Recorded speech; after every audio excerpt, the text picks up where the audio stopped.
Okay, alright, so a little bit of a next experiment, next step, if you will. Just seeing what the next evolution for this deck is. And, yeah, so I actually experimented with Spellskite in the main for a little bit. And, nothing intrinsically wrong, nothing wrong. Except that the problem is against, like, control decks, I really want to have more Infect creatures, and maybe ideally more resilient Infect creatures, so that's what I was thinking, maybe Blight Mamba, although so much removal nowadays.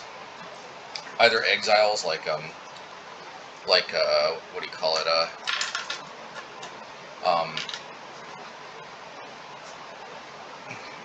whatever that new white X card is, that exiles X, or, X is the number of colors, or something like that, or, 1 plus an number of colors, whatever that card is. Prismatic Ending or something. So like there's more removal that exiles. Also there's Damn in the format, 2 black mana, destroy target creature. It can't be regenerated. Overload, 2 white, 2 colorless. That card is obviously it stops regeneration. So, Blight Mamba, it may not necessarily always, the regeneration may not always be relevant, but I mean, I just feel like we've got so much mana here. There's just like so much mana at our disposal that maybe we just, maybe we just roll with it and try to use all that extra mana, which Blight Mamba could play defense pretty well, infinite chump blocks, and also whittle the attackers down, or it could keep attacking forever into like a large cluster of creatures, and otherwise you'd lose it. But with Blight Mamba, we might have unlimited regeneration. Now, of course, the downsides to Blight Mamba, as opposed to other Infect creatures, are that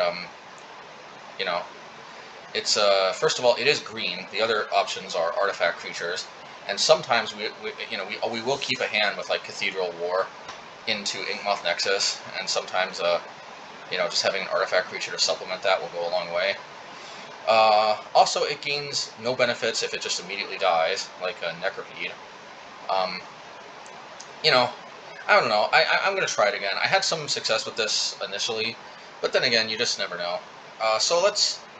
Yeah, I mean, there's not much else to say about this, just that, you see, like, I really felt like I needed 16 Infect creatures in these decks, like, for example, Esper Control, or, just a lot of controlling decks. There's also that, there's also that, that Domain Zoo deck that seems to play a lot of, especially burn spells, and, I don't know. I mean, Blight Mamba having regenerate could be very relevant in that matchup. So, yeah, I mean, we'll give it a shot. And the only problem is that means that we're kind of back to Beast Within as our removal in the sideboard, But like on the other hand, Beast Within does cover a lot of bases. It covers basically any permanent, base. I mean, at the cost of giving them a Beast token, but here's the thing: it's also somewhat flexible because, actually lately I feel like I've been winning more of my games through normal damage. Like, not more of my games than Infect damage, but like I've been winning more and more games with regular damage, and sometimes we can just surprise them with a 3/3. Sometimes we can even eat one of their attackers, by exiling. Destroying one of our like Yavimayas when we got another one sitting in our hand. Create a 3/3 beast token, block, and then like maybe go on the offensive and deal lots of damage. I don't know. It won't always be like that, but there's certainly something to be said. I think that sounds decent. Nothing's perfect, but that's a very decent, I think, a very decent play. Yeah, obviously it's not as cheap or as flexible. I mean, it's not as cheap or as directly advancing our game plan as Spatial Contortion, and it also doesn't cycle like a Wilt. But at the end of the day, it covers basically any base. So, I mean, we've had some success with this in the past. Honestly, sometimes it feels like I just put this in my deck just to feel better, knowing that I got a lot of bases covered, even though I don't often bring it in. But, I'm going to try to bring it in more lately. So we'll see how that goes.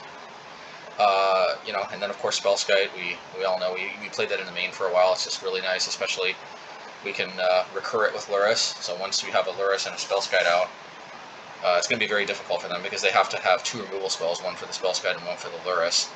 Otherwise, the Lurrus will keep bringing the Spellskite back, which in turn will keep protecting our Infect creatures.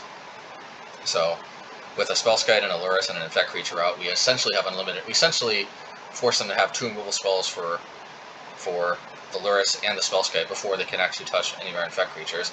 It's just that there's a lot of matchups where it's really not as good, each removal spell immediately, like Prismatic Ending or something, and look, I don't know what else to say. Like, Spellskite may be main deckable, but I just don't think it's as versatile, and it hasn't, to me at least, it's shown some weaknesses over just playing like a 16th Infect creature. A 16th Infect creature is also just kind of more guaranteed EV, if you will. These 2 more turn 3 kills. I don't know. There's like definitely something you can say. There's definitely something to say about that. You know. Oh, and yeah, that leads us to Sorcerer Spyglass. So, like, I don't know. Like, what I was thinking with this card is that I've been seeing more and more Field of Ruins or Ghost Quarter decks. I guess Field of Ruin decks more than anything. Sometimes you have decks that play Field of Ruin and Ghost Quarter, like Death and Taxes. And I just feel like if the deck seems like it's playing a lot of Field of Ruins, I may want to just have the option to preemptively name that card and shut it off. Also, some Planeswalkers are really annoying. And there's also annoying effects like Mayhem Devil that deals like 1 damage to any creature when a permanent is sacrificed. And like, you know, we can use other cards to deal with them, but I just feel like, oh yeah, and Yavimaya, we just can't beat Yavimaya, and like, you know, obviously Beast Within kind of covers that base too. But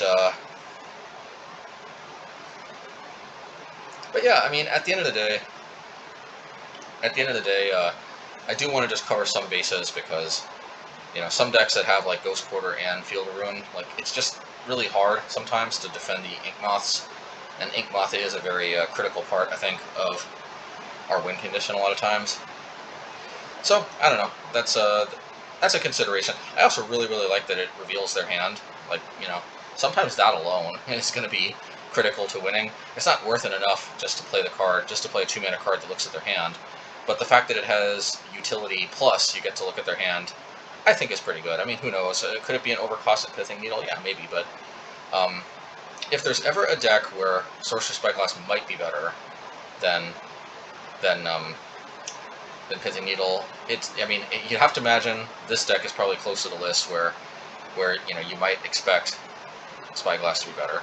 Anyway, then we've got, of course, Bojuka Bog and Scavenging Grounds, and, you know, I'm actually trying both because, you know, we actually play no graveyard removal in the form of regular cards. We're just playing, you know, tutor targets for Silver Scrying. That being said, these are fairly powerful tutor spells. If we just need to clear the graveyard immediately, we can just go pay 2. We can start Bojuka Bogging as soon as turn 2. You know, turn 1, you know, Ignoble or Noble Hierarch. Turn 2, fetch. Pay the 2 mana, the 1 mana used to cast the Hierarch, and then you get 1 mana from the Hierarch itself. Sylvan Scrying, Bojuka Bog, play it. Boom. You know, turn 2, clear their graveyard. Against Dredge or something like that, sometimes you need to do that. But also, if the game goes a little longer, you do have the option for instant speed graveyard removal and graveyard removal that deals with Tarmogoyf because it exiles all cards. Scavenging Grounds. Yeah, it'll exile itself too because it says sacrifice a desert, then exile a card from a graveyard. So you sacrifice this, then you exile itself. Yeah, you know, and we'll see. But that is a powerful option to have if the game goes a little bit later and you don't need to immediately Bojuka Bog them. And also you can hold this up as an instant. There are some decks like Living End where, you know, or certain Reanimator decks. Yeah, these are a good team. This, if you need to just get something out of their graveyard right away, you got this. But then you know, against Reanimator, they dump something, and then next turn you know they're gonna reanimate it. You just go grab Bojuka Bog, or you juke them with Bojuka Bog.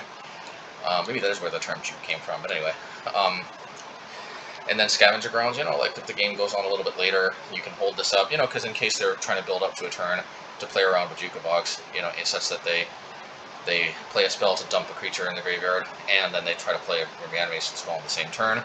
You know, Scavenger Grounds allows you to hold up mana to potentially disrupt that, even at instant speed.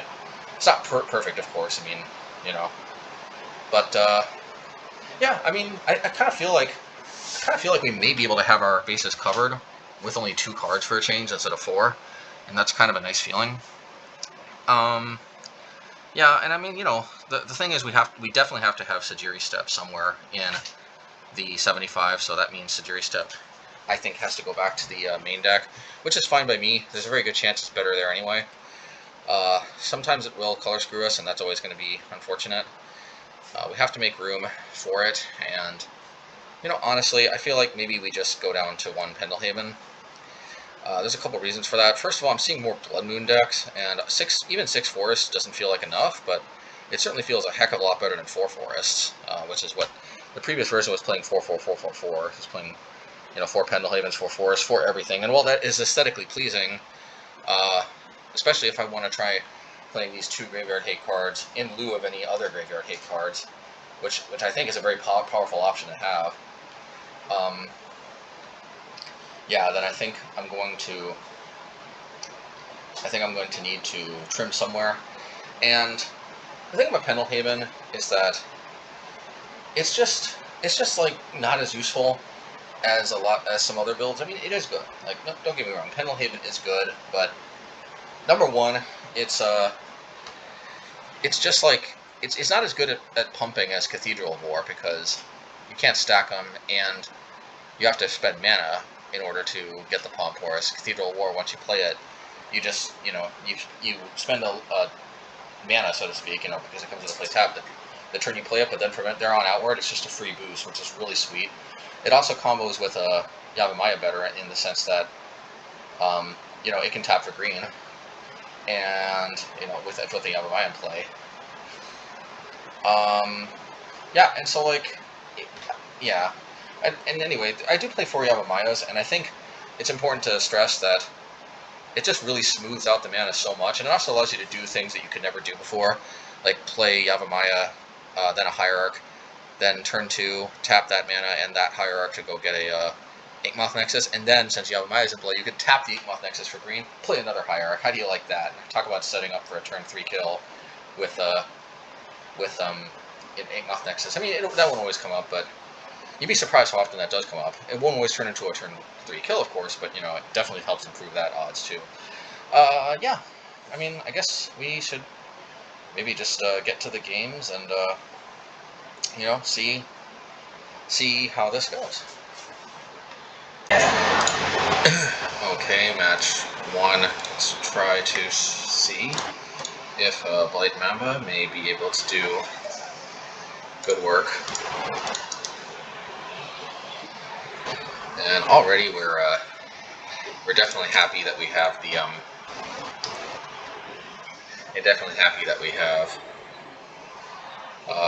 Yavimaya as a 4 in the deck. This, if we draw it, it'll help smooth out mana like this enormously. So, okay.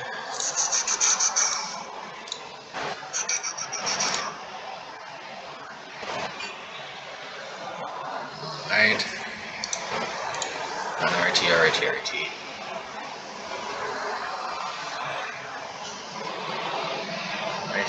RT. Well, I don't care too much about that.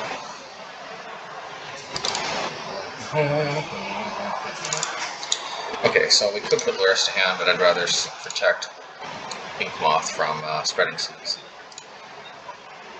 And it definitely seems like this is a Merfolk deck. I don't know what would telegraph that.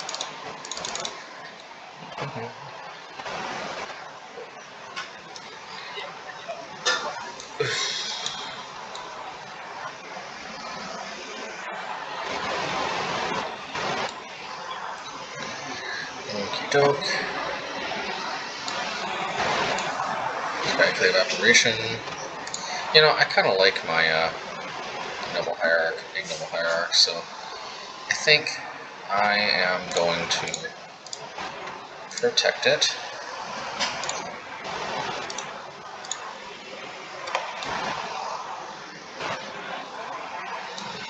You know, because this word is like not control. I couldn't have forced them to exile their own creature, which would have been nice, but alas. Alright, well, I leave myself a little bit vulnerable to spreading seas, but I think it's worth it for the risk of being able to crack in for more damage. The alternative would have been to play an Inkmoth Nexus so I could go right back at it, but if you think about it, I do 2, and then I do 2 next turn. Here I do 3. Then you know, I skip next turn, but then maybe I do more than 3 the turn after that. I mean, I'm giving up something, but I am gaining something in response, and I kind of like guaranteed damage. That can definitely be A+.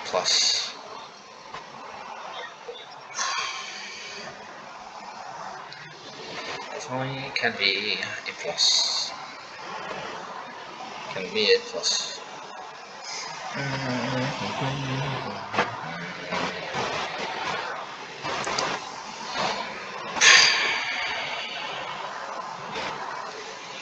Alrighty.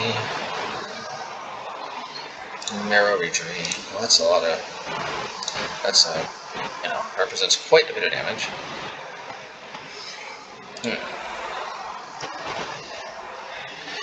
Let's see what we draw here. Alright. Well, this is pretty good. This is pretty good.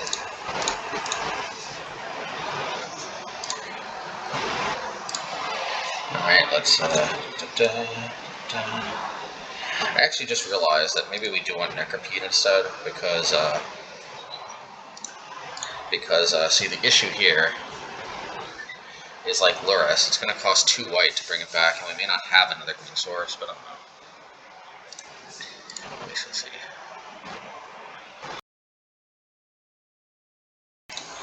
Alright. Alright. Alright.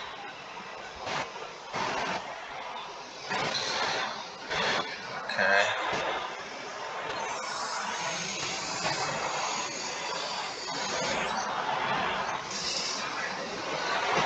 Let's see, 4, 5, 6, 7, 8, 9, 5, 5, 6, 7, 8, 9, 10, 11. Yeah, I don't think this is quite lethal.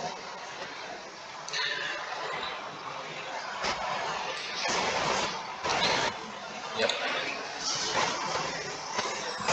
Alrighty, I'll take living at 1 life. Alrighty.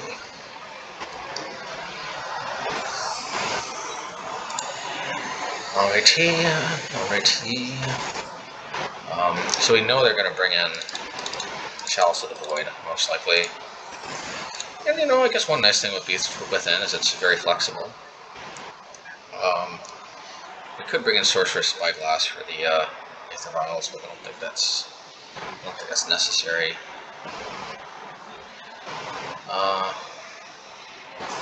Yeah, let's take out Might of Old Krosa. Scale up without Might of Old Krosa's, you know, can be a little, I don't know. No, Vines can be good. Vines can be very good. Yeah, I like, you know what, let's take out 3 scale ups, 1 Might of Old Krosa. I like exactly 1 scale up. Let's do it that way. I don't know though, there is a lot to like about light manga. I think there is a lot to like. Okay, keep. I mean, we just have so much mana. Light manga definitely gives us something to do with all that mana. Okay.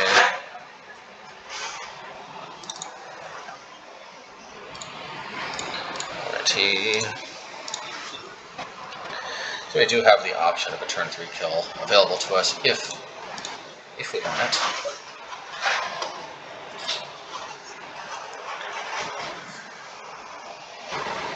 Oh, okay, we'd have to Might Old Krosa, which probably will if they attack. I wouldn't attack Cradle. Yeah, okay. Alrighty, let's play this.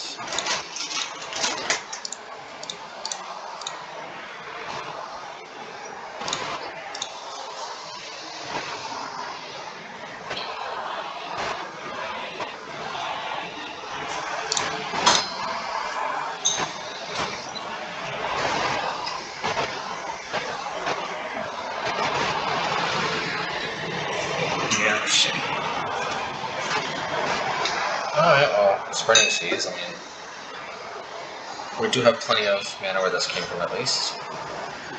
Yes, Path to Exile me, please. Path to Exile me, bro. I don't see the reason to attack.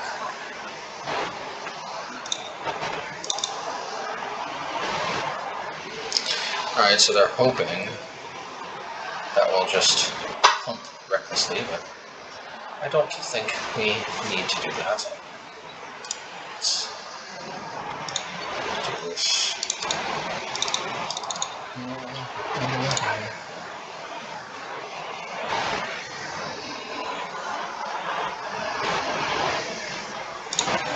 Let's do this.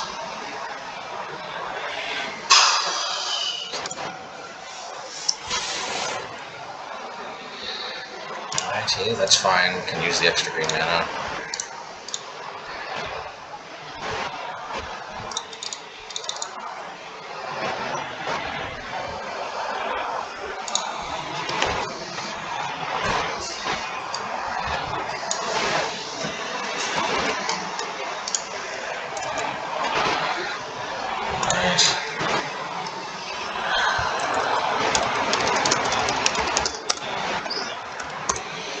Let's see.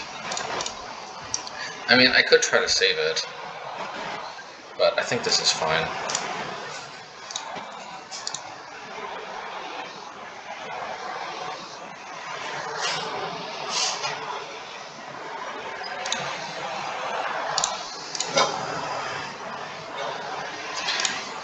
I'm going to try to Beast Within the Regery. I could have tried to Beast Within my own land, actually. Let's Beast Within the Regery, see what they do.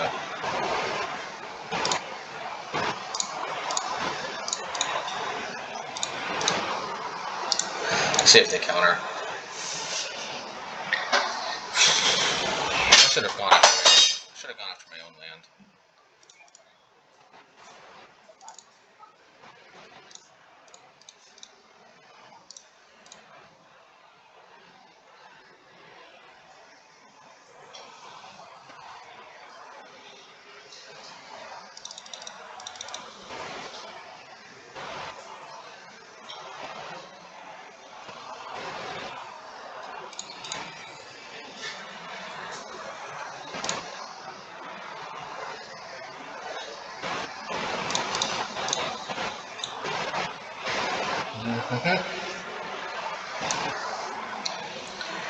And even if this does get turned into an island, we've got... Alright, it's cool. Alrighty. I probably should have, hit my own land. Would have been taking less damage, but you know how that goes.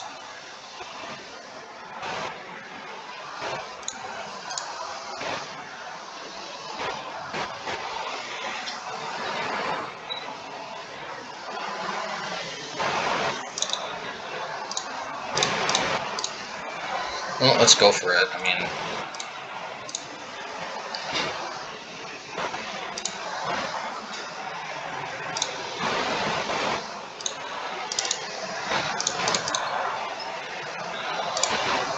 Let's see... Path to Exile... Nope. And next turn we can go wide by playing, or by animating both Inkmoths.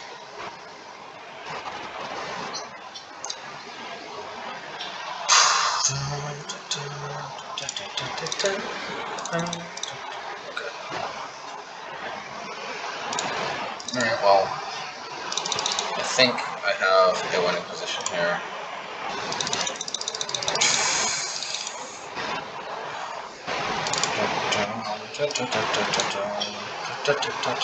Alright.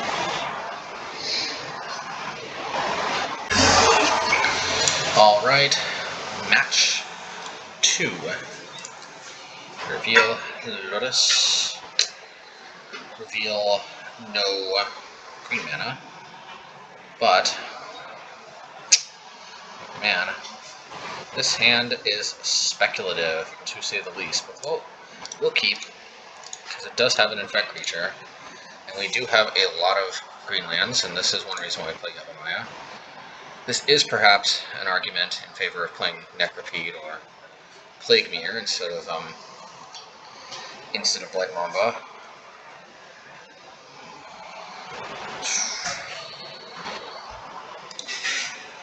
Okay, they are playing Gigantha. So, is it Gigantha Mono Red Prowess, I wonder?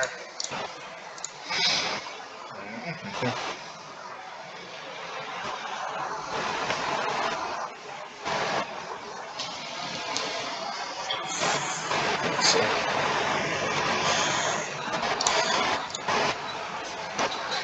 15 green sources, I think we're...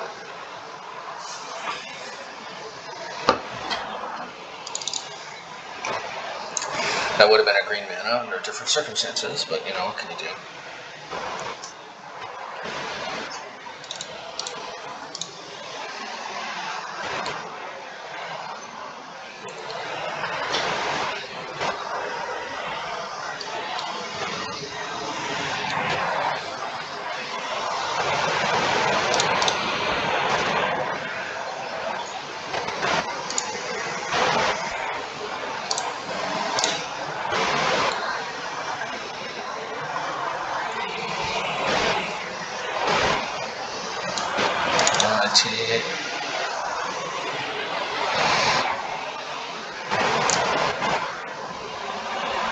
Man, I don't want to just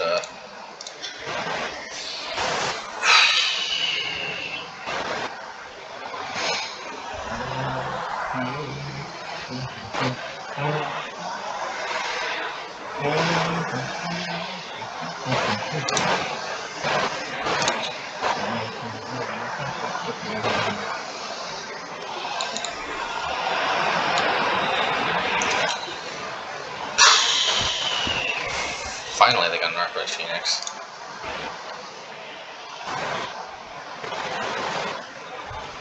Alright.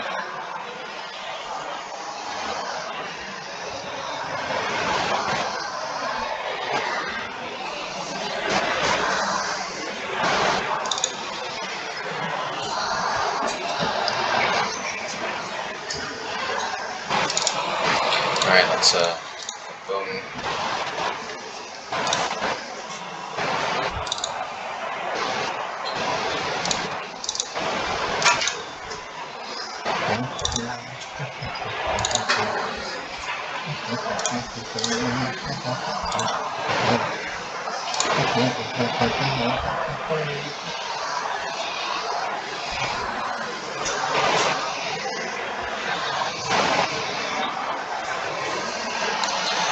Faithless Salvaging.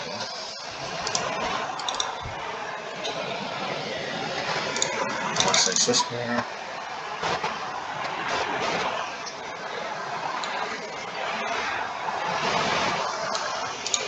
Okay.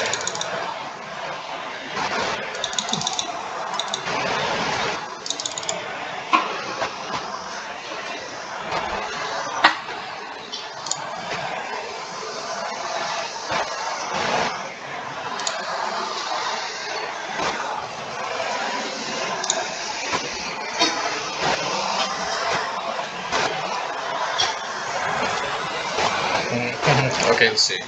They are playing Phoenix, which is definitely an interesting... Excuse me for a little bit of lapse in testimony, just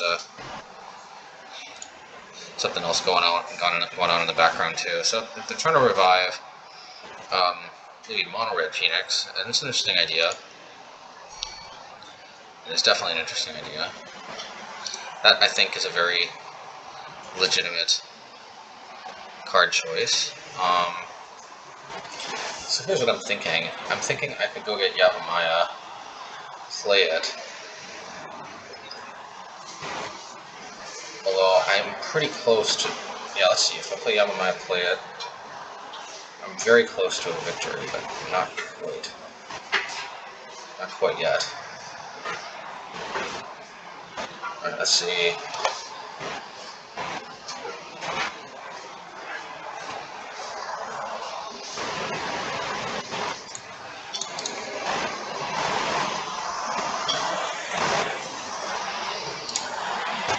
Yavimaya.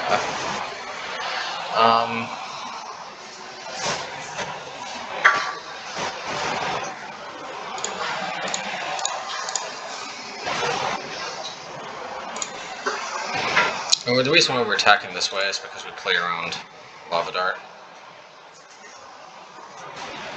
Well, I mean...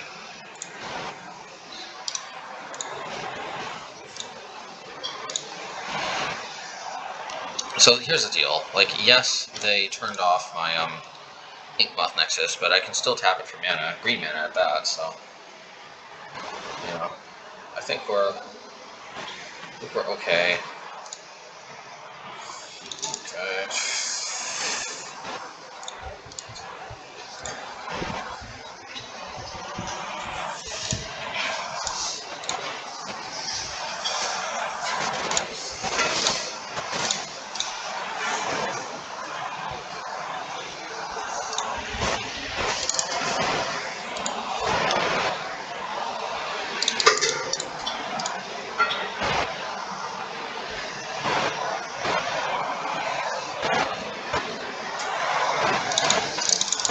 I may have to double block, but if we survive, we may have a winning play.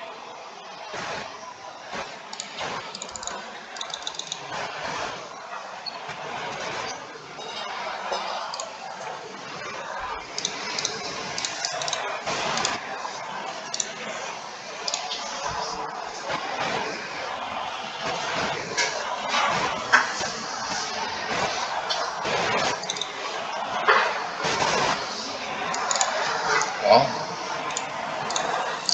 I cannot guarantee this is going to work, but if it does work, at least it's GG.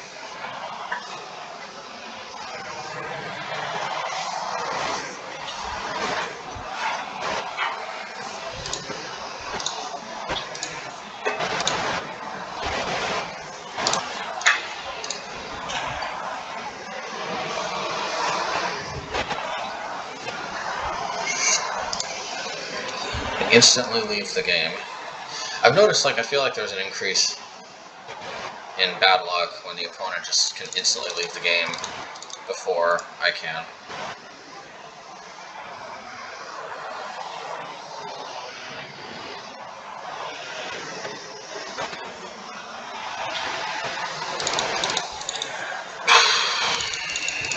Alright, let's bring in,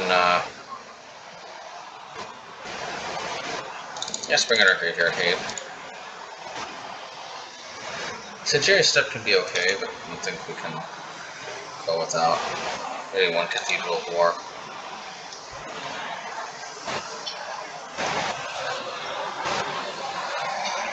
I don't think we need scale, but I could be wrong.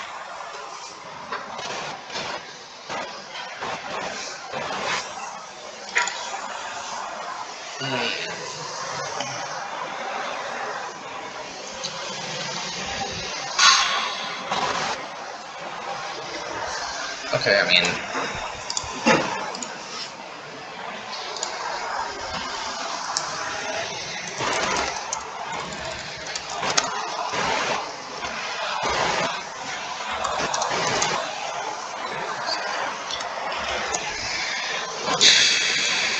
Alright, let's keep...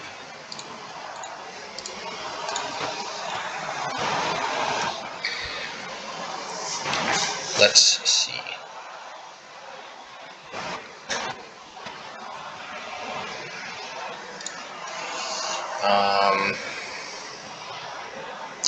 Yeah, let's play Yavimaya. It doesn't seem relevant with this hand, but again, if we draw Sylvan Scrying, then we can go fetch Inkmoth Nexus, use Inkmoth Nexus to play Hierarch. Can't really do that in a lot of other circumstances. Alright, so...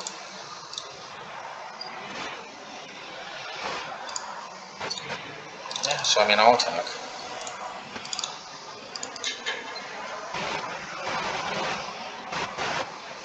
And I'll definitely save it if they try to kill it.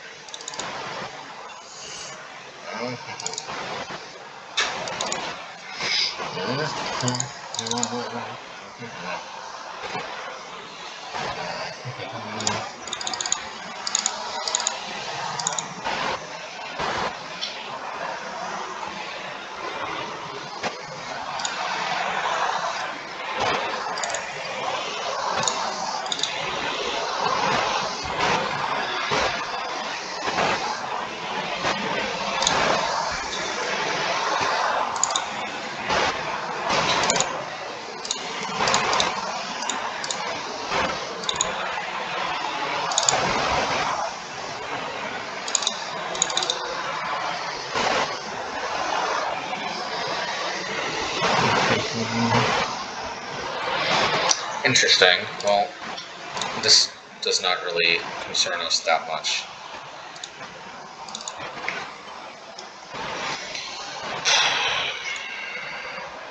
I guess we'll play Luris. I mean, gotta be able to cast it while we can, right?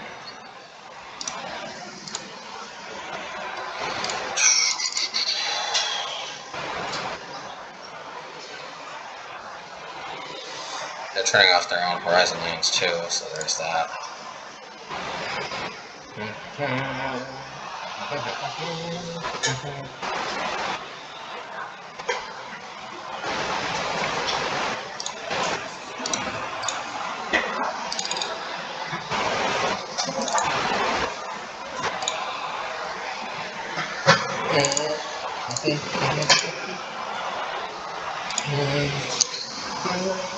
And see, Old Krosa is much better when you're, like, say, on the Luris plan. And actually, if we get a scale up, we're getting close to being able to play it with Overload and attacking with multiple creatures, which is always nice. Definitely we want to give protection from red, that's for sure. Yep.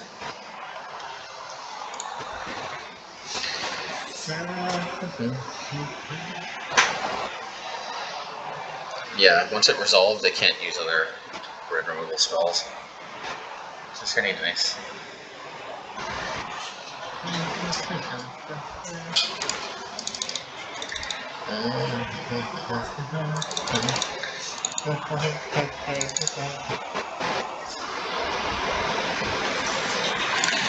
Okay, well, I think, yeah, we pump it beyond. So if they want to chump block, I guess that is fine.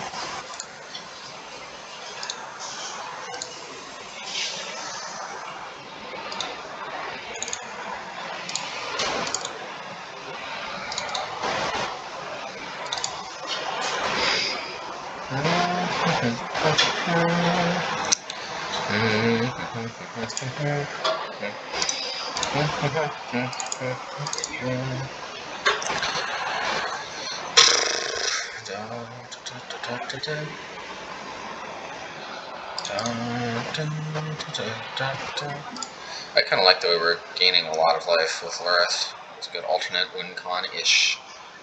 Win-ish, con-ish, you could say. I mean, they are digging.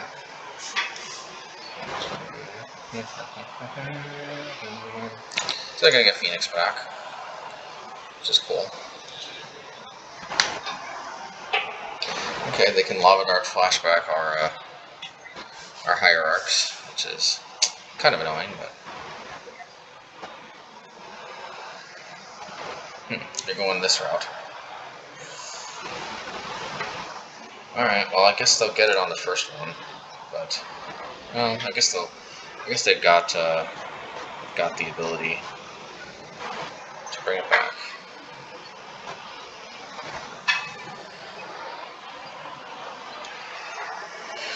We'll let it go. I'd rather threaten a lethal attack next turn with a Hierarch.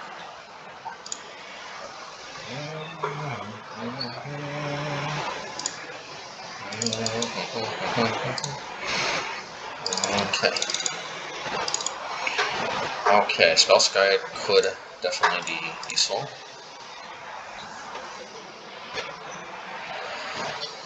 Alright.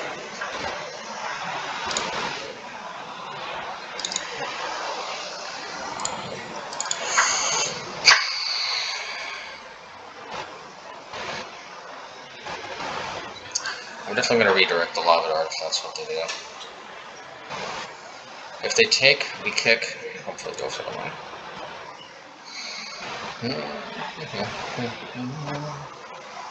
Say 3, 4, 5, 6, 7. 3, 4, 5, 6, 7. Unfortunately, it's not lethal yet. We can only help. They are pretty much at lethal next turn, which is nice.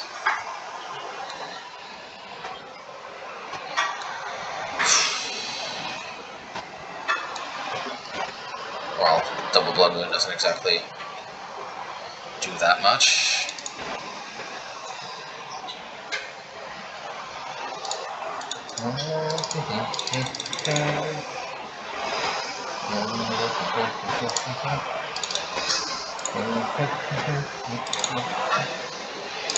So I think we attacked with a Spellskite. Let's do it.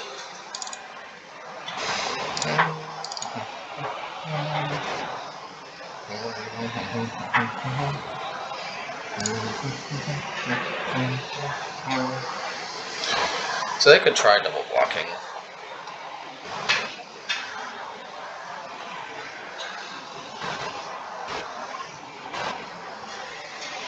Oh, I've got 3/7. Never mind. Yeah, a block.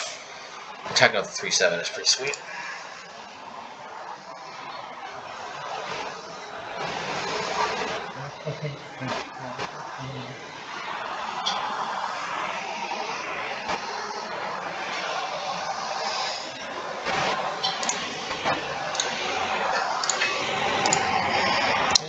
Let's redirect it. I mean, I think taking off one counter, Spellskite is better than this dying.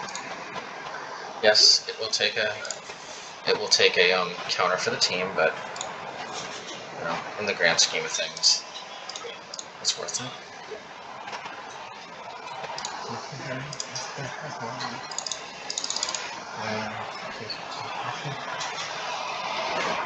Yeah, Blood Moon. Not too scared of the third Blood Moon.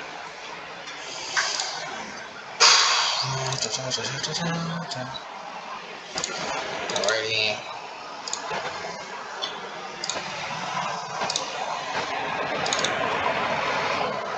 Blight Mammoth should be good here. Honestly, we could attack for...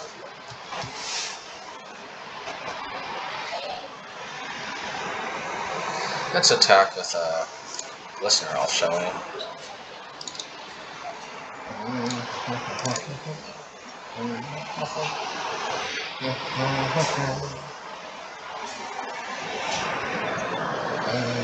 Okay. If they take, then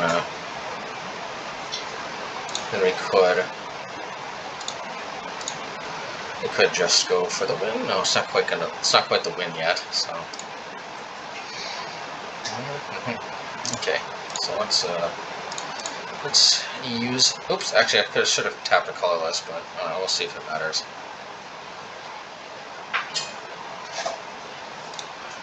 Sometimes regeneration can be very good. Let's see if this is one of those times.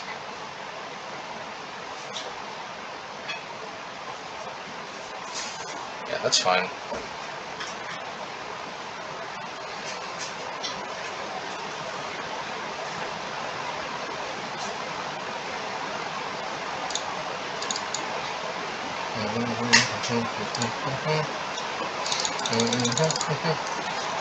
Yeah, I mean, when Blight Mamba does its thing, I don't know what else to say.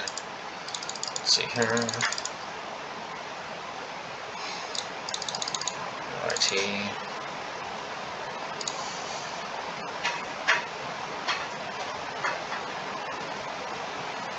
Put Giganta into hand. I guess that makes sense. They're coming close to bringing Arclights back for a big swing. Definitely makes me a little nervous. It kind of makes me want to go wide, but going wide does not lead to a victory. That is the problem.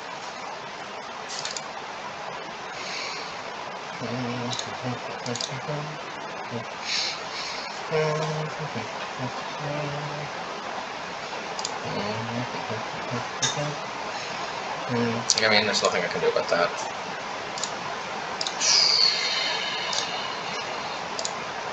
Yep.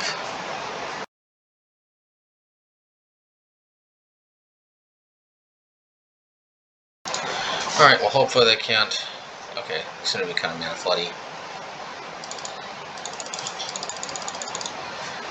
Attack for 3.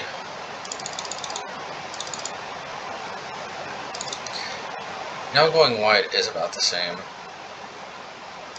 Jugantha. Yeah, so if we go wide, get through 6 plus 4. Yeah, we just go wide, that's the solution. Going wide doesn't always work, but here it should.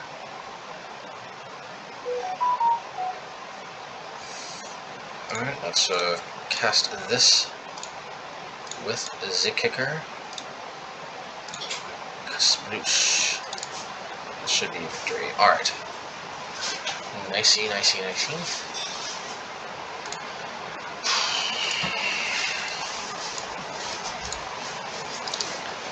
Alright, now to unlock our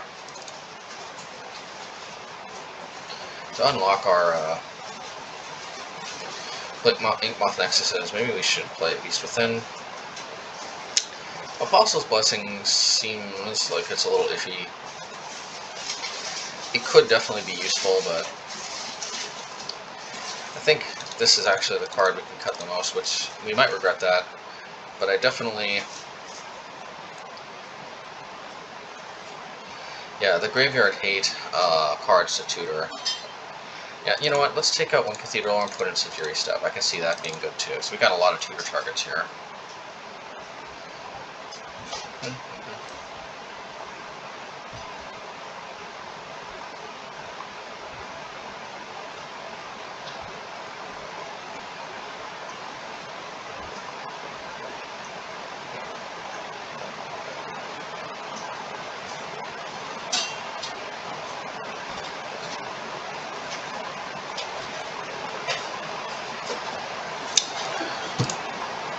Okay.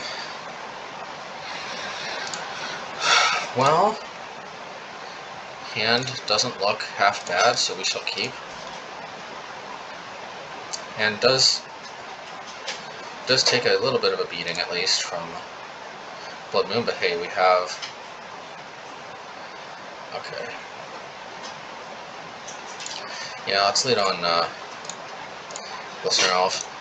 These Ignoble Hierarchs are great because they're even sometimes win cons in their own right. So they're probably going to deal with this. We do need a basic, though, to make sure we can cast Blood Moon. Well, you know, we fed this to the lion, so to speak. We knew. We knew. Okay. Okay. Alright, that's kind of good. Well, I know playing out Spellskite first is the better move, but that would also make it so that we can't actually play anything under Blood Moon, which is not nice. That's a meanie head. Alrighty. Plus, this is, while not threatening lethal next turn, does give us a very powerful attack option. And then we also play Spellskite.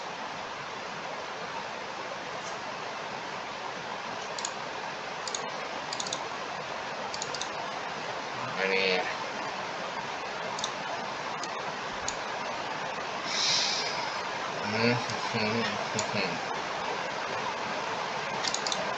Okay.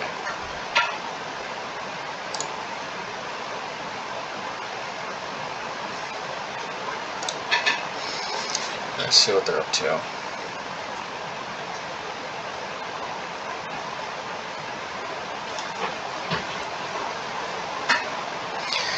Alright, well, that's unfortunate, but let's see what we can do about that.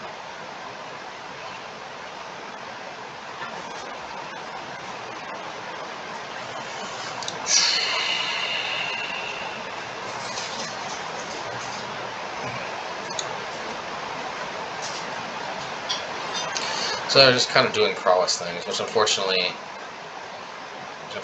is just ending the game.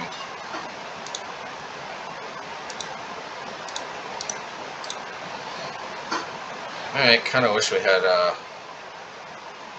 spatial contortion, but whatever. Alright, match 3.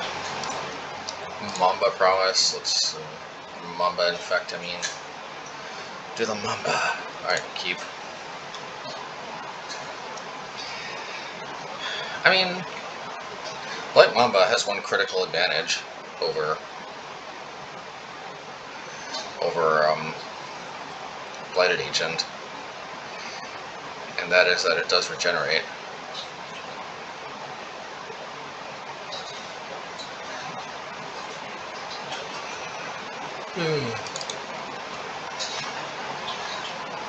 Definitely having straight unblockability though has its advantages.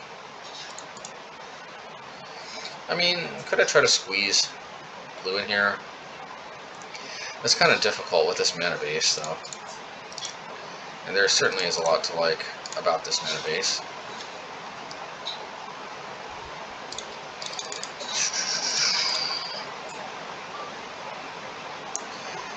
Yeah, I probably have to make Yavimaya into a 1-of. And then take out and put 4 fetches. A breeding pool. At least a breeding pool. Maybe 2 breeding pools, I don't know.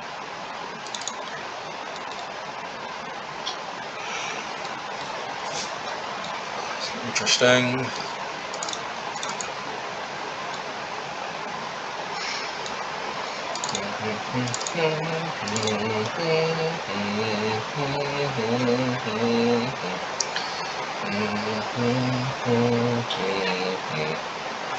Yeah, let's just do this.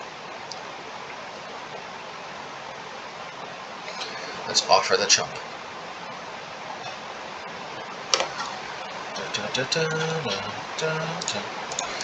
Okay.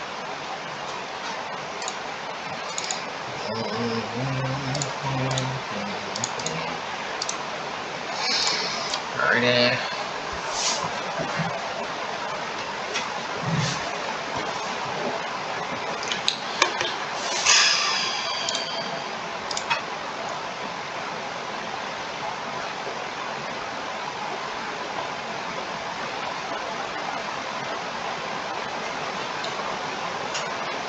Exposure.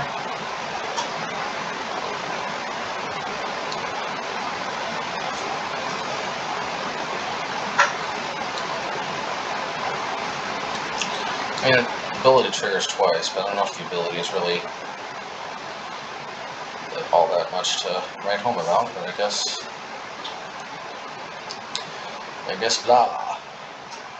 To quote a certain Romanian aristocrat. Blah! Well, I guess we just win, right? Because, so here's the dealio. You go boom.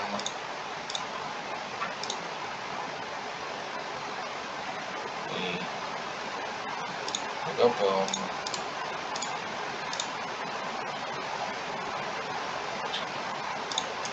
You go boom. Name red.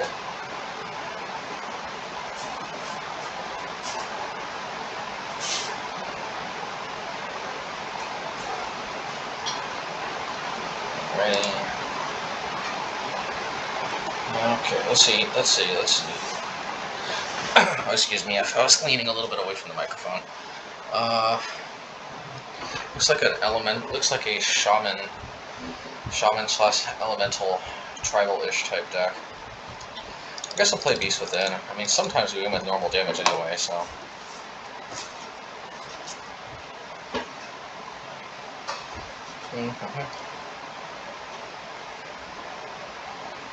Actually, with this many, with 24 lands plus 4 tutors, actually, yeah, Beast Within on our own land is, like on a land of ours, actually, is probably maybe even on a Yavimaya, then play another one.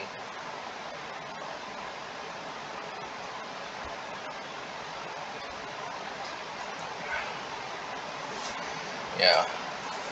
Spellskite would seem to be good too, but at the same time, if they don't, I don't know that they play that much removal. I don't know that we need blockers that bad. Very much last words.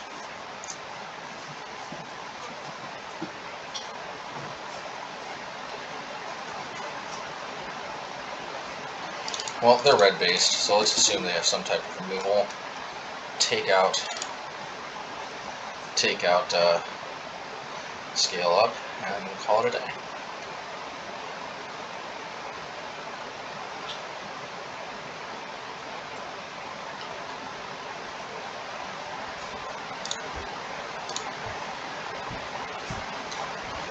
Alright. And seems decent.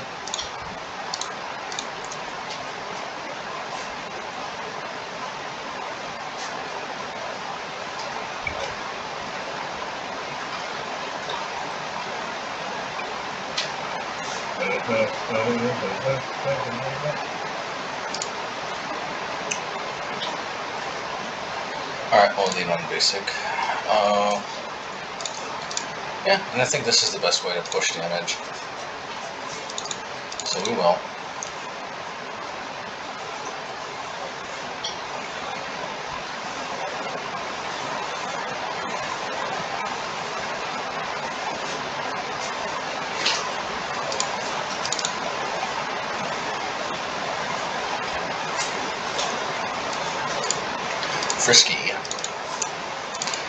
Frisky kitten food. Alright, I mean, obviously the max aggression thing would just be play Ignoble Hierarch, Cathedral of War, but see, the problem with this is then we don't leave anything else up. So what we're going to do, we're going to play Ignoble Hierarch.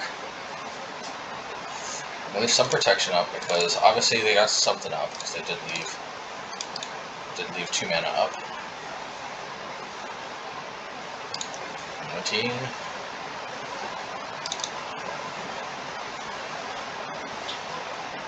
Hierarch is better than playing Cathedral because it basically, Noble Hierarch is a Cathedral, except it produces on-color mana and it boosts our mana instead of just using up a land drop.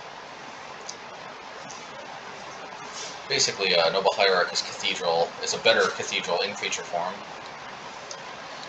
The Fury! I looked up in the stars. I looked upon the face of the earth, and I saw Fury. Or something like that from Metal for Slot 3. Okay. Well, let's see how they divide it up.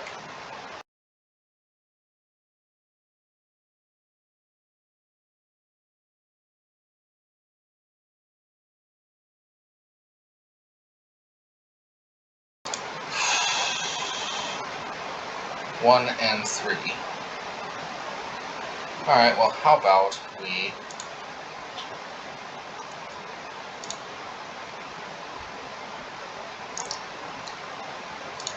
Oh, he vines this.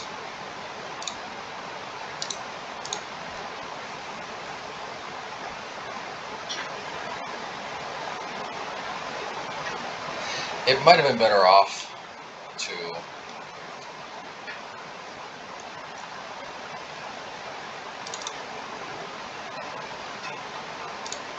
Alright, nice. We get to relive the greatest hits from last turn. But now with the Cathedral joining the fun.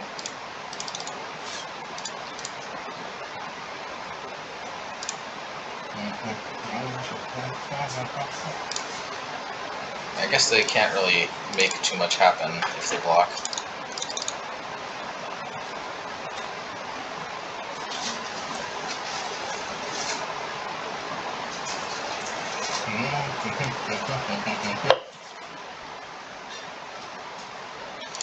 Coco. Coco.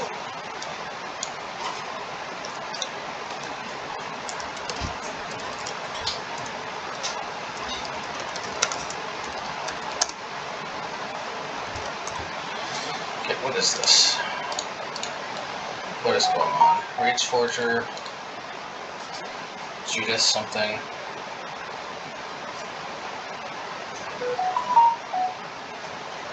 Well, this is actually scary.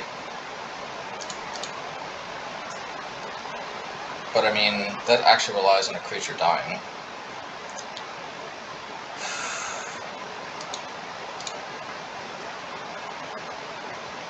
This is red, so I think we win with just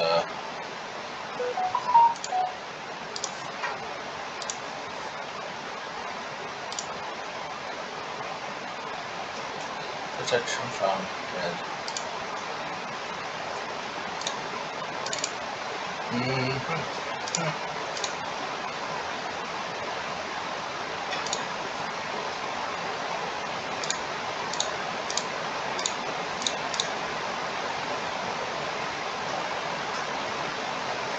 Alright, we'll take it.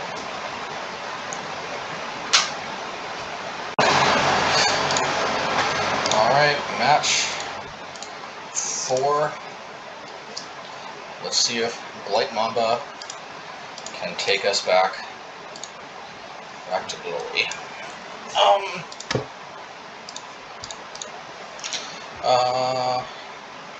Yeah, I mean, can't really complain.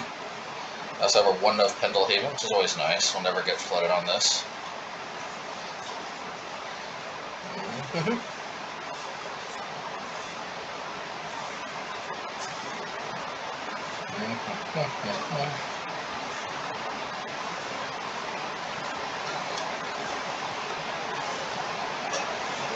Okay.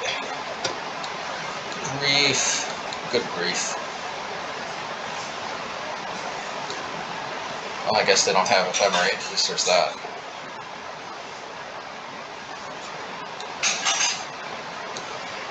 Ephemer grief. I'm going to call the Ephemerate grief deck good grief.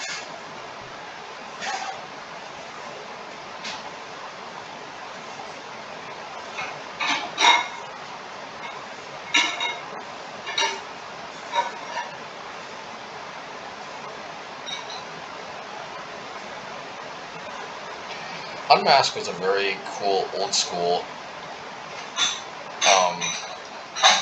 oh, maybe it's a blue-black living end type deck. Yeah, like Grief was Unmask was a really good, old school, black discard spell, but I think the thing that people don't necessarily realize, or people didn't necessarily realize when they were comparing Grief to Unmask, is that Unmask basically stopped seeing play, from what I recall at least, the instant Thoughtseize came out. And the thing is, while Grief is, by most metrics, essentially just a strictly better Unmask, the reality is Unmask was just kind of pretty mediocre, if people are going to be honest about it.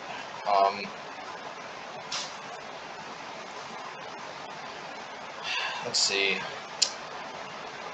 At least we've got some quasi-real graveyard hate in the sideboard. I say quasi-real because at least we have 2 pieces instead of just 1.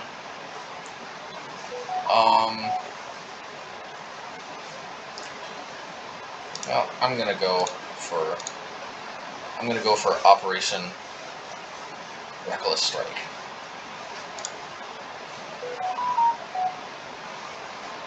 Alright, Operation Reckless Strike. Commence. Okay. Let's see here. Uh-oh. Do they have, like, Solitude or something? Why didn't they fetch for it?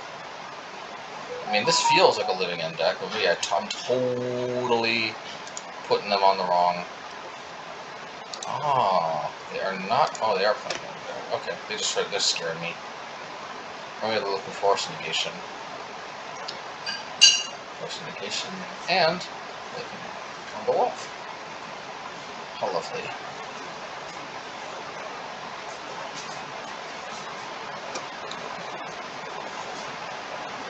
I love this new watery grave art with the shininess in the background.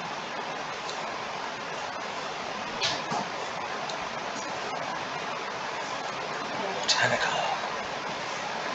Yep. Charles Agent, can't say we didn't see that coming. Well, we don't have anything but grief to take. It only takes a non-land.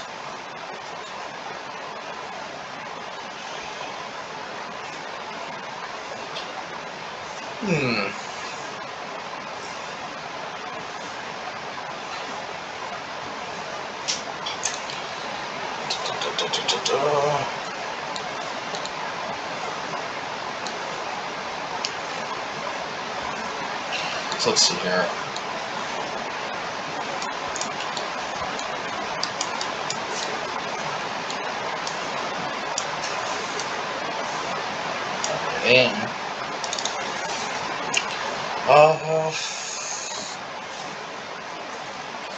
I think I need to play this.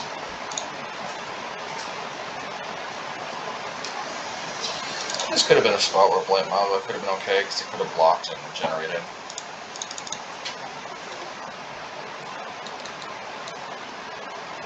We'll probably have to block with the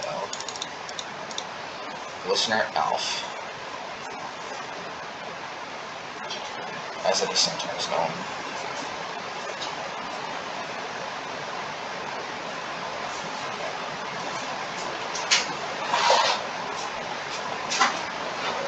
Well, can't block Grief, can't block this.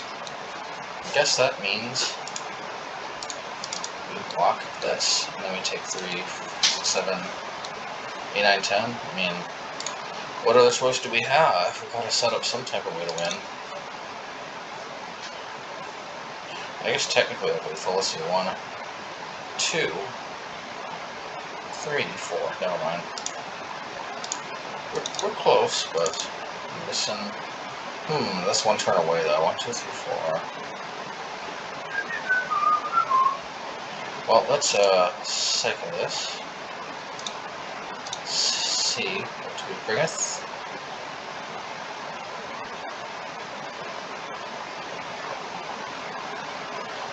We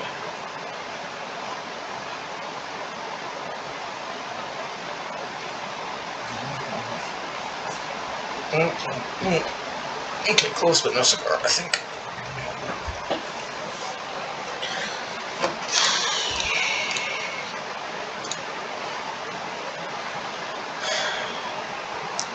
Soul Tie Living End. I've never seen a Soul Tie Living End before. Alright, well now we get to test our Graveyard Hate and see if it's good enough. And I think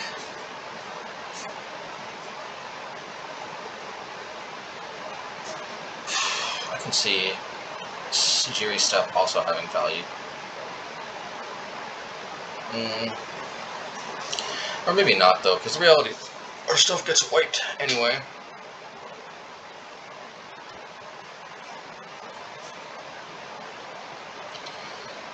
It definitely could though, actually. It still could, because you could still play something afterward. Like, I don't know, it's not perfect, but as a one-of, I think it would be foolhardy not to, yeah. And other than this, I mean, I don't know, Sorcerer Spyglass turning off random cyclers, I don't think that's where we're at. I don't think we have to reach that deep. And I'm sure they're going to be bringing in a ton of artifact hate for relics and lanterns that we don't have. So yeah, that is one benefit of... So now, essentially what's happening is the Sylvan Scrying is our Graveyard Hate now. That's our Graveyard Hate card. It tutors our 2 pieces of Graveyard Interaction. And this hand sucks, but it does have Graveyard Hate, and it does have Infect creatures, so I can't ship it back, I don't think.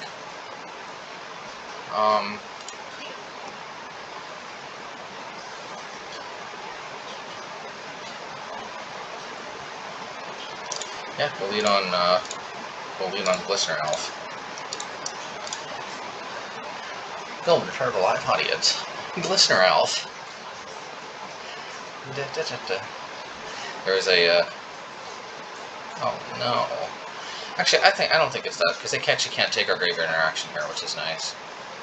There was a TV sitcom in the, I think it was in the 80s, I can't remember, called Alf. Alien Life Form. Basically, from what I understand, basically, the television show Alf was just a way to, make like a television ET. Okay. Let's do this. This taps for green, so let's do this. We could play the other, Yavimaya, but we'd rather, I think, not lose our, land when we play it. At least not yet. Maybe eventually we're going to have to get a mana burst.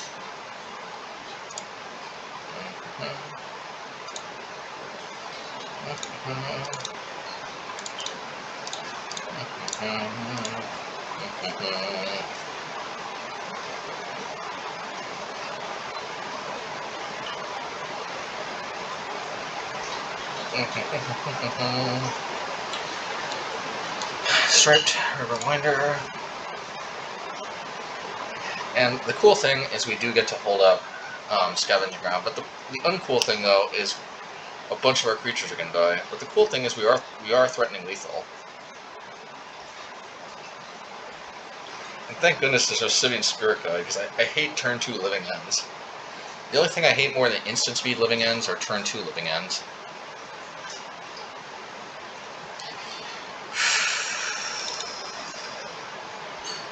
Okay, well I can go get something, but then I can't leave up.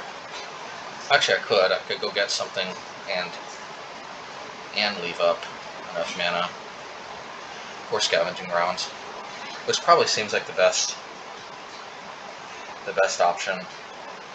Probably I'll go get Pendelhaven. I mean, right? Like, no, I'll go get Inkmoth Nexus. That's just where we want to be. And now I can clear everything. But they do get to clear all our creatures, but at least we're going to have an Inkmoth locked and loaded, ready to attack. If it's instant speed. Actually, I don't think they have instant speed. Okay.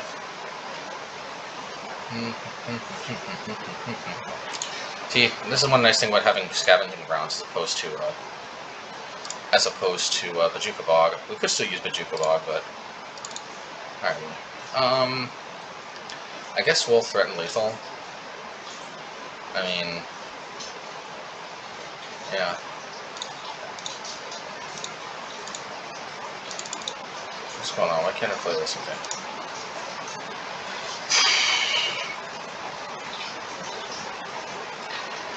Sejiri Steppe. Sejiri Steppe. I don't even know if we really need Apostle's Blessing, to be honest. To be frank, I'll just put these two. I mean, it's still probably worth having as a 2-of, but like, yeah, it's still probably worth having as a 2-of, but I can see Cathedral probably being the overall better role player.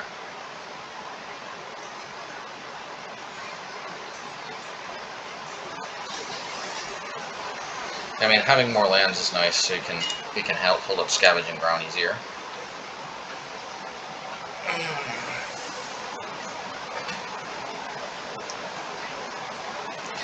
I mean, the problem with Inkmoth Nexus is it's fundamentally a turn 3 kill, and their turn 3 living end is just usually too much for us to deal with.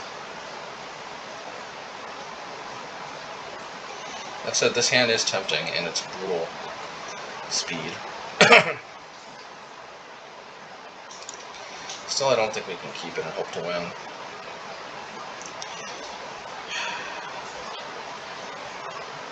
In many ways, this hand is just worse.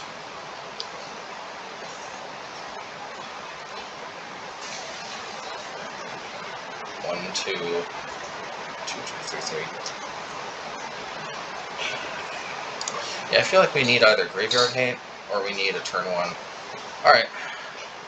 This might produce a turn 3 kill, so... Or actually... See, all of this was a turn 3 kill. I don't know. I don't know what I was doing. We're gonna keep, though. That seems unnecessary.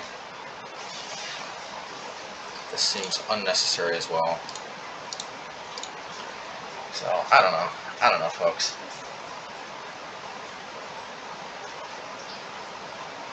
Oh, they mulligan like crazy too.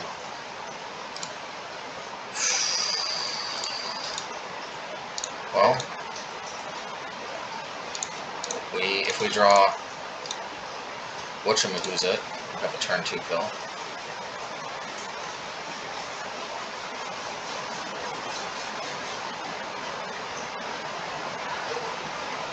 That stupid flyer, that's going to cause problems. Let's just double might of Old Krosa, because they're just going to kill our creatures anyway.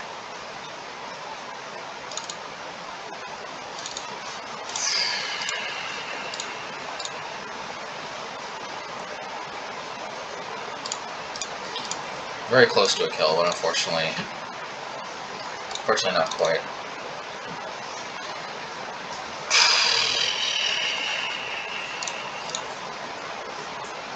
That's a big board they have if they can pull it off. Nope, they can't. Alright. I guess that's GG.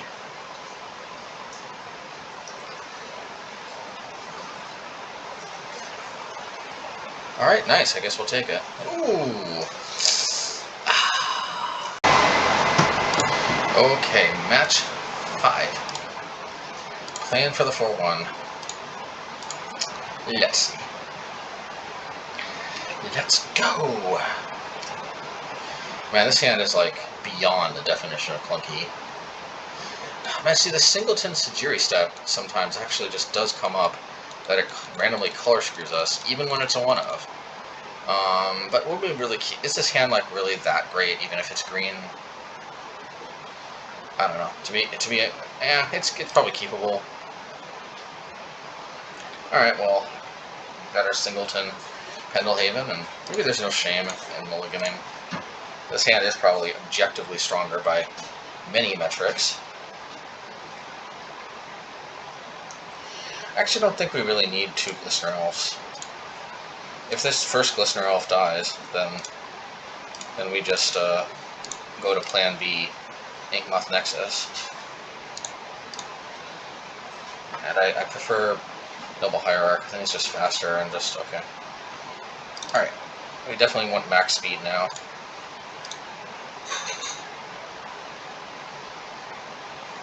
I don't think they're gonna wanna. Yeah, I'm gonna go for max speed. Because I kind of like it if they chump. This creature is a very critical part of their game plan to win. And I think basically all their early creatures, period, are like that. The only way this backfires is if we if they play like a removal spell. But we still push through for 3 damage, so maybe it's still okay.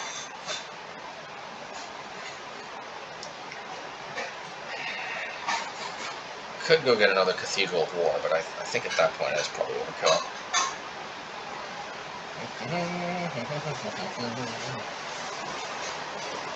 Okay, so they did a removal spell.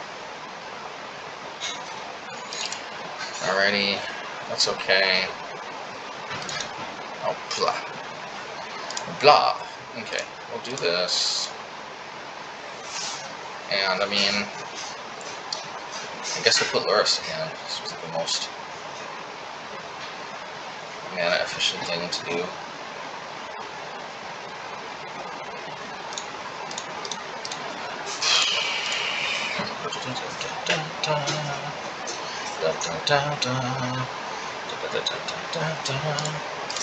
Yeah, you know.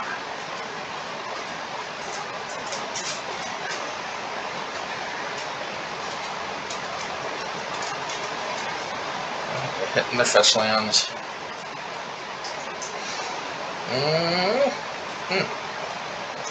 10, 13. Going to town on my library, that's for sure. Going. Oh. Excuse the yawn. Alright, that's fine. I'm surprised I didn't go after my Ignoble Hierarch. I think that's at least marginally better. Can't actually flashback Luris yet. Or I can't play Luris yet, that means what I mean.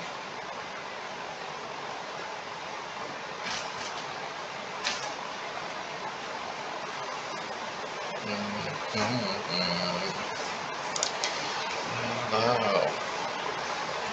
Okay. What is this here? Scale up? Okay, we don't scale up in our hand.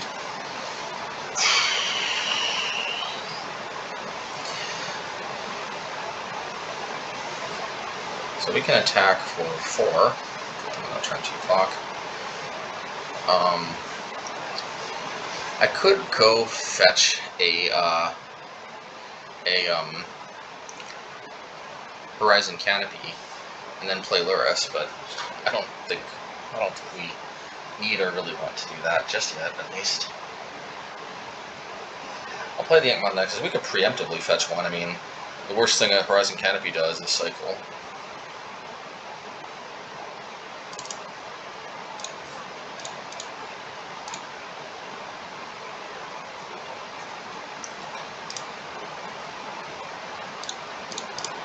And we'll see what they do. 2-turn clock. 2-turn clock for turn 2 smock.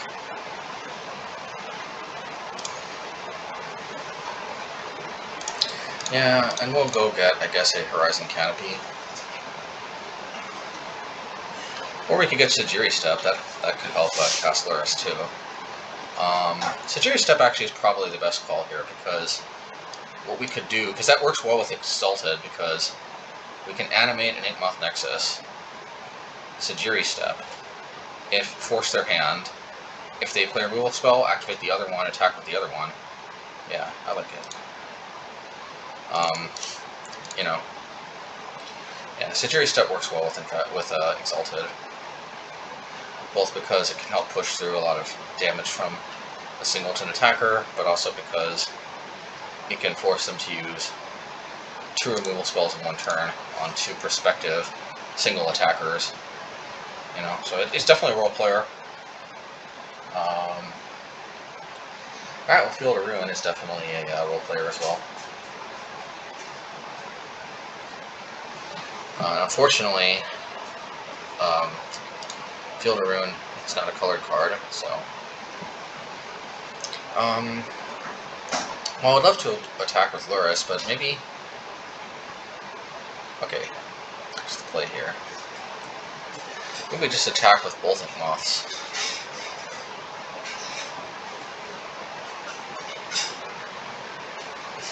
I mean, I could still play the Mamba. Yeah, I'm attacking with both.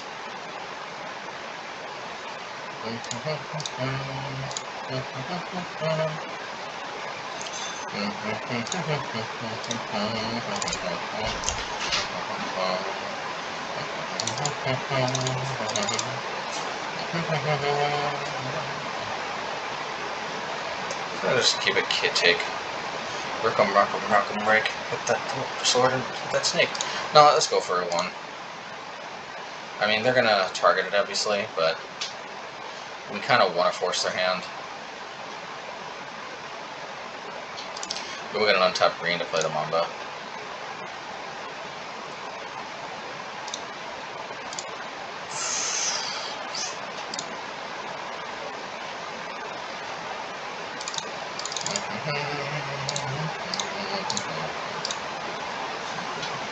Counterspell, okay.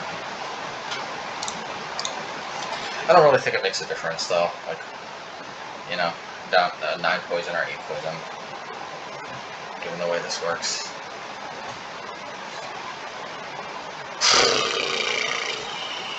And now I guess I have to play Steppe in order for Lurrus to be... well, maybe not.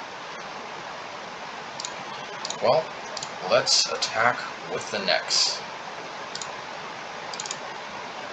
Nexy Steppe. I hope there wasn't some hidden reason for me to activate Pendelhaven.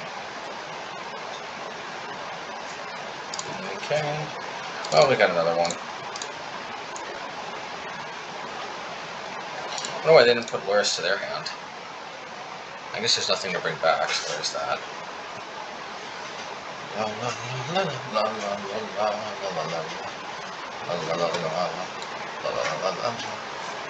Oh, it mills 14 cards. What? Well, why are they cycling it? Mills 4 cards.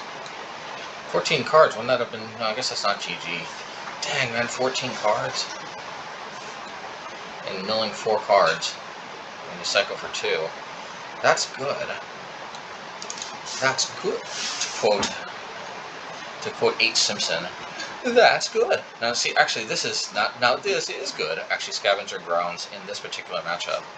Let's bring it in. You know what, actually, this double team of Bojuka Bog and Scavenger Grounds actually is not half bad. You know, I'm gonna be honest, I wasn't expecting much, but alright, let's take out at least two scale ups. And I got a feeling we're just gonna end up cutting the rest of the scale ups for, well, I don't know, let's see. Spellskite seems decent, but I don't know they played Field of Ruin. See, they could play Pithing Needle. They don't seem to be like a Pithing Needle deck per se, but nobody ever knows.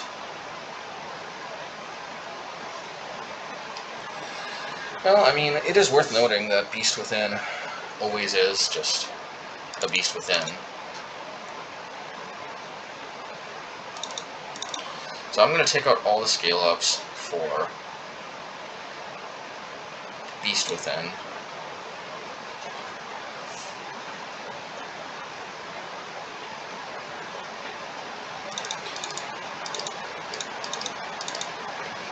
And I'm going to take out all the mites for Spellskites. Actually, I really don't know about this, to be honest. Yeah, let's just go 2 Spellskite. At the end of the day, Blight Mamba is hopefully some additional protection anyway, and I need the permapumps.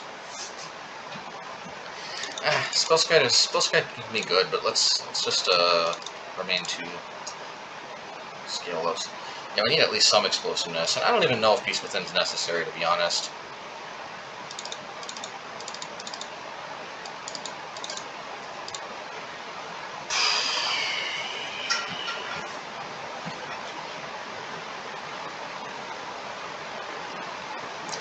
I'm just trying to think.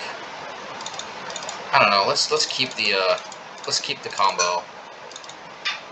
I mean, they have a ton of cards that focus on things other than controlling the board, so let's just we take out 2 scale ups and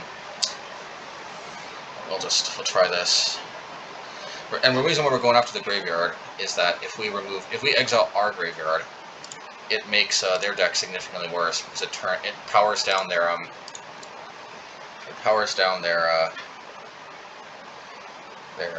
Visions of Beyond and their Drown of the Locks.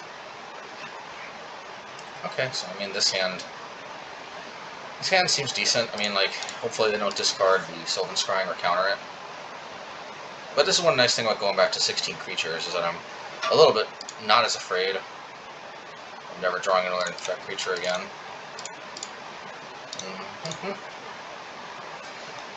I see, and here's what we can do. We can go Sylvan Scrying, Inkmoth Nexus into Hierarch.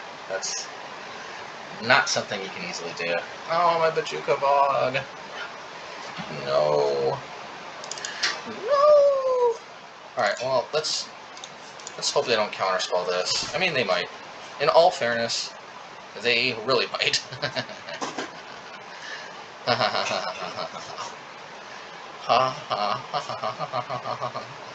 Yeah, that really felt like a counterspell. Alright, Ignoble time. Well, we still got another one of these. I was kind of hoping to use it to grab a Scavenger Grounds, but...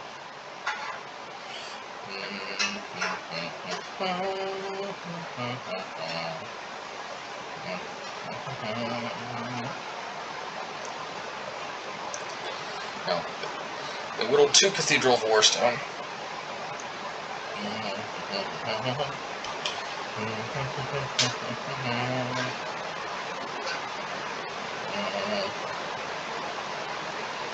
Dang, this is very serious stuff. Serious Sam, as they would say.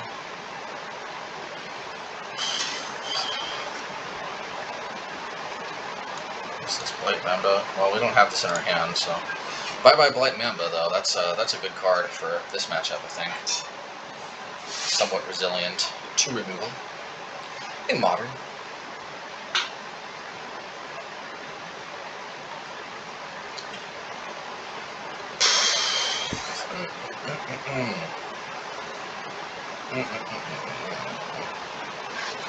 Someone's crying. Ouch. Now that is a little bit rough. That's a little rough. You know, for some reason they didn't exile the Blight Mambas, though, so that means I could get them back with Lurrus. And, I mean, maybe the answer is, like, why not, right?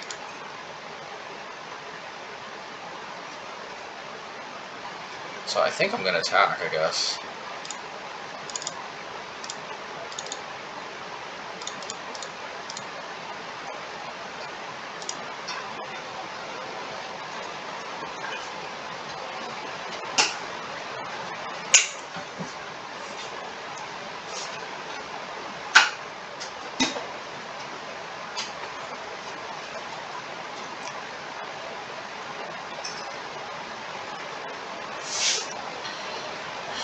Yeah?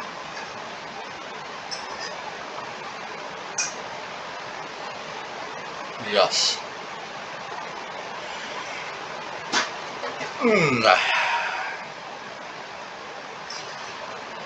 What you gonna do? Or what you gonna do when I come for you, Ignoble Hierarch? Gotta love the Hierarch beatdowns. Keep this. Sploosh, sploosh, and sploosh into our hand. I mean, you know, it's possible maybe we shouldn't have attacked so we didn't have to lose a land. But, like, on the other hand, I mean... Yeah, because we could have attacked next turn, I guess. Well, you done got me with the Field of Ruin. What a powerful effect.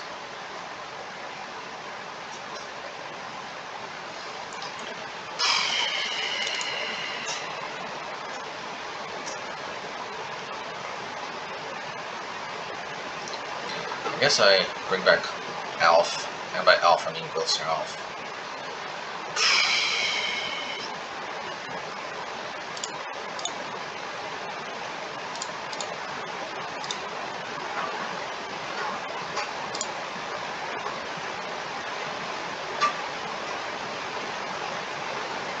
Okay, they're going to counteract, which is not surprising.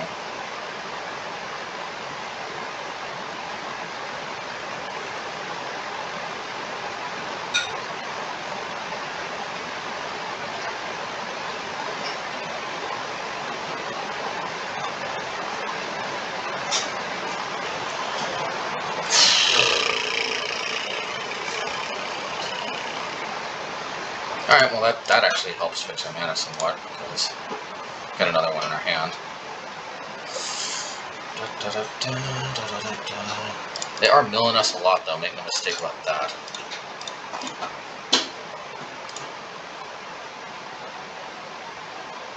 Maybe we just bring back a Hierarch. Okay, well, it is what it is.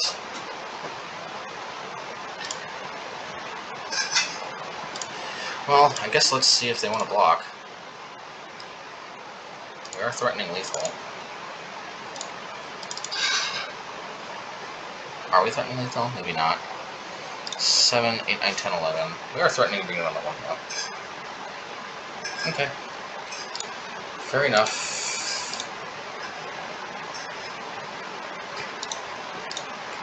And maybe I sack the my next turn. We'll draw Visions of Beyond. Into Visions of Beyond. Into Visions of Beyond. Oh! Okay, maybe I do not want to draw a card. I don't want to draw myself one closer to Oblivion. Okay.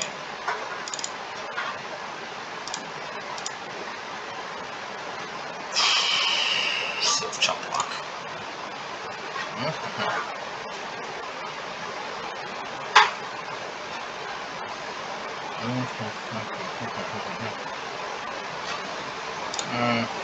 Alright.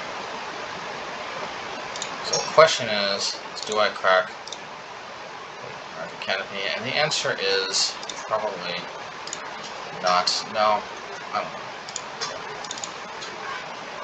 Almost anything kills me, but I don't know. If I crack and draw one card, no, because actually because the number of turns is valuable too here, with what I can do and what I can't.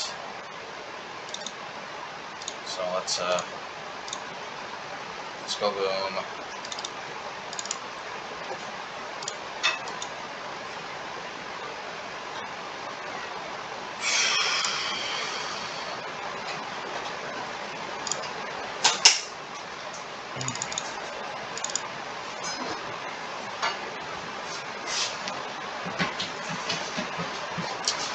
Last card of my library is, I don't know.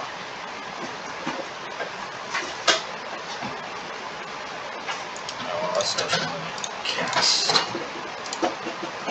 Nah. Definitely glad I didn't draw a card.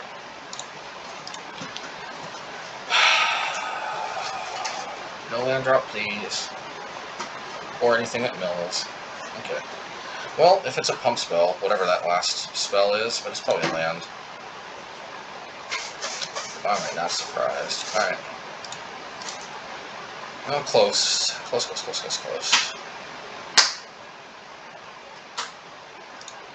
For a second there, I was worried it was game over. I still kind of like having the fast combo available. Yeah, because I mean, there's a big component of this that's kind of like a race.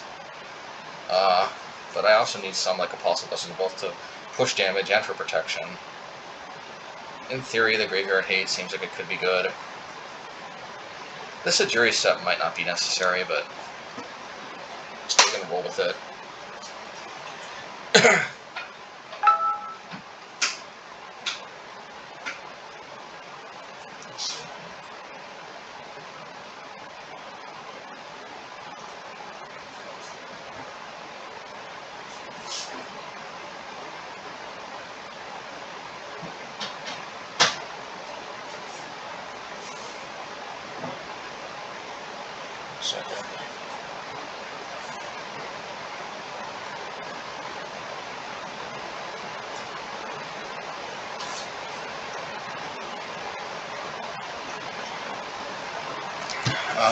Alright.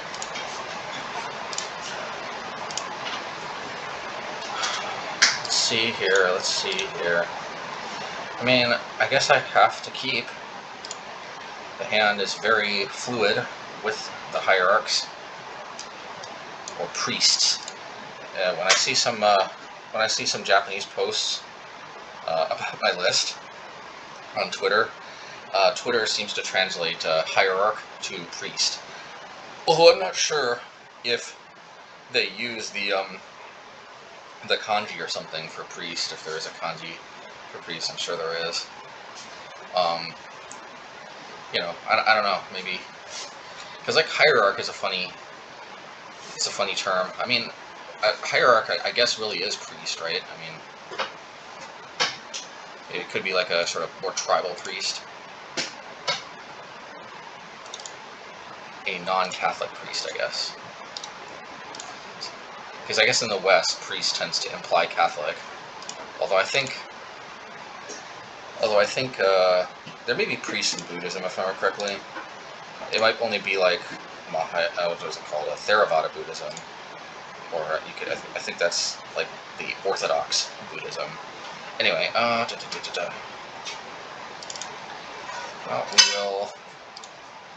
we will go blah, and we will go blah. To quote the famous Romanian aristocrat, blah. I like to go blah. Blah. Alrighty. Nothing too scary that they took. I'm thinking about just going and getting the scavenging grounds. Maybe it's too early to necessarily have to need that. I could just go get... Now maybe I want to actually save that for Sejiri Steppe. Sejiri Steppe could be amazing next turn. It could just straight lead to a win. Okay, so here's the situation. I'm going to attack with the Glistener Elf, because this is not a good block for them. So there's a decent chance they're going to take. Okay.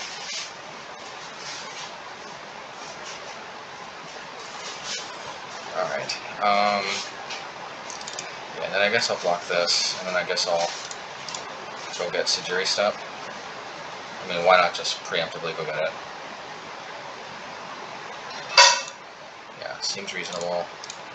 I'll put Luris to hand, why not?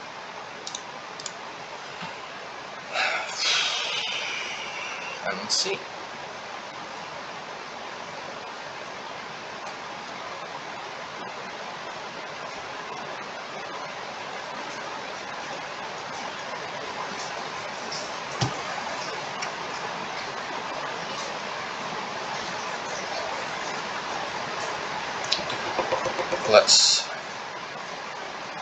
Let's go.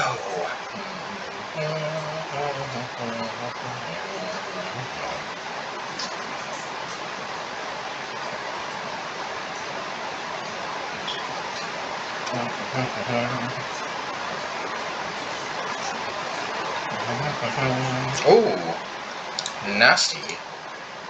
That was some nasty milling. I wasn't expecting that. Oof. Nasty. So see, the problem here, though, now, is that the Sejiri Steppe is not going to simultaneously grant evasion and the protection that I crave.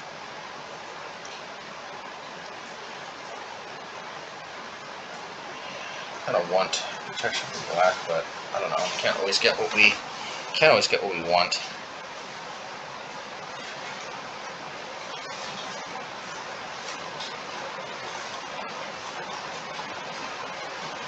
Well, I think no matter which way you slice it, I think I'm going to try to get. I'm going to try to get this back. Ignoble Hierarch is just better if. Yeah, a few Noble Hierarchs.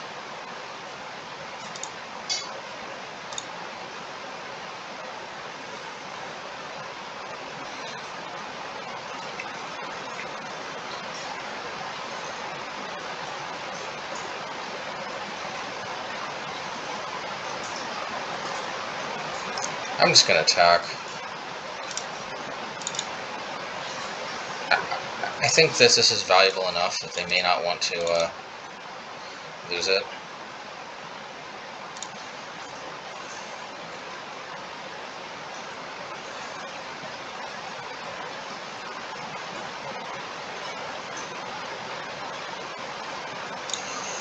Okay.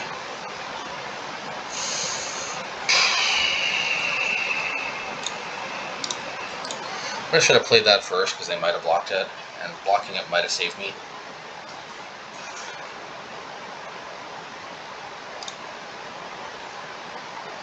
Well, hopefully they don't archive trap me again.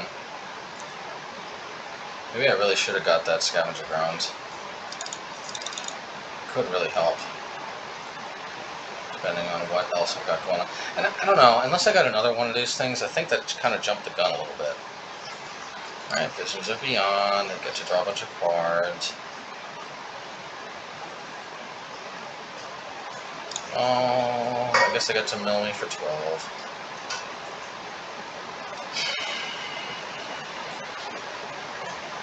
Maybe I should have just gone for it.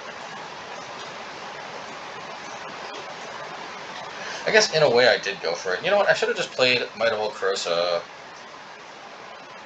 Yeah, I don't know. Alright, post-league wrap-up. Obviously we got juked in the end, so to speak, as you could say, by Mill. But I mean, you know, Mill definitely has chops. I think there was like one turn I was contemplating getting a Scavenger Grounds, and I definitely think I should have. Either that, and there's also a possibility maybe I should have brought in that Sorcerer Spyglass, because we did see Field of Ruin. I'm just not familiar with what mill decks tend to be on of late, so it's really hard to know if they just play like 2 of those Field of Runes and they got lucky and saw it, or if they only play like 1. You know, who knows? Even as a 1-of, sometimes I get lucky and see it multiple times, and then sometimes I forget about it altogether. So, yeah, but it's just hard to bring in. It's hard to know how many Spellgasses, I guess, to bring in when you don't know how many Field of Runes they have. Yeah, I mean, I like the deck overall. Blight Mamba as a 16th creature, though, didn't necessarily really regenerate at all, from what I recall. So I think I might actually just try to go back to Necropede.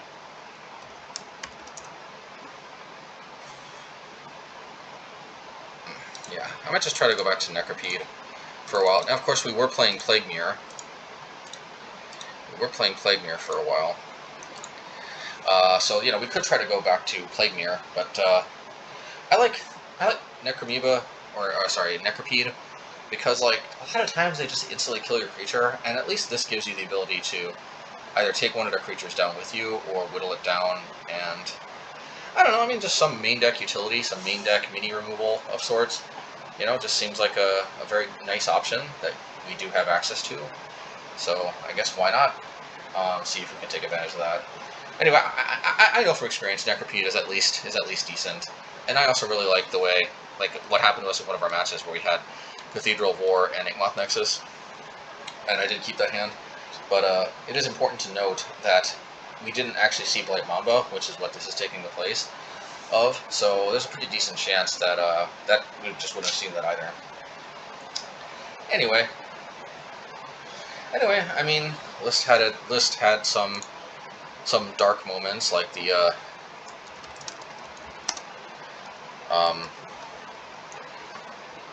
sorry, one second. Let me see what my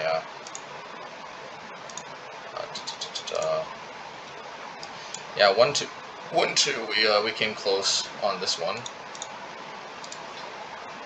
So yeah, the deck had some dark moments, like the Phoenix deck, which even wasn't that bad. I mean, we did go 1-2, and Blue Black Mill, which again we did go 1-2. So yeah, you know, at the end of the day, in theory, you know, Blight Mamba would be better against those matchups. But you know, Spellskite we can also bring in too if we need. We definitely need more protection. So you know, we still might have come out ahead by mulliganing that hand that we had, Cathedral of War and Inkmoth Nexus. But at the end of the day, like I said, our rubric typically tends to be if we have an Infect creature and mana to play it, generally we'll keep. I mean, it is kind of interesting to note whether or not Inkmoth Nexus is a Infect creature, and whether mana to cast it means mana to activate it, because you obviously don't cast Inkmoth Nexus. So anyway, I don't know. I can't say that I necessarily felt too juked by having fewer copies of Pendelhaven for the reasons I discussed in the deck tech. I think it's good, but I just think Cathedral of War is much better, at least certainly if you can tap for green mana, which Yavimaya does. Rising Canopies were excellent. You can both draw them, and they were enabled us to cast Azorius, I think. Maybe not. Maybe that was still most of the mana dorks, but still, you know, I definitely have done, if not in this league, then other ones. Anyway, if you all like this content, you know, please like and subscribe, and yeah, and let's see how far we can take Infect. I might go to another deck for a little while. We'll see. I might go back to Blight Mamba too, because I mean, obviously we're not too scared of green mana because we got Glistener Elf, but yeah, it's possible that I might just play Blight Mamba again. But yeah, Necropede does have that serious advantage of distributing that -1/-1 counter, and it's a May clause, so you don't have to do it, you know, on your creatures if it dies. All right. Anyway, take care, everybody, and see you guys next time.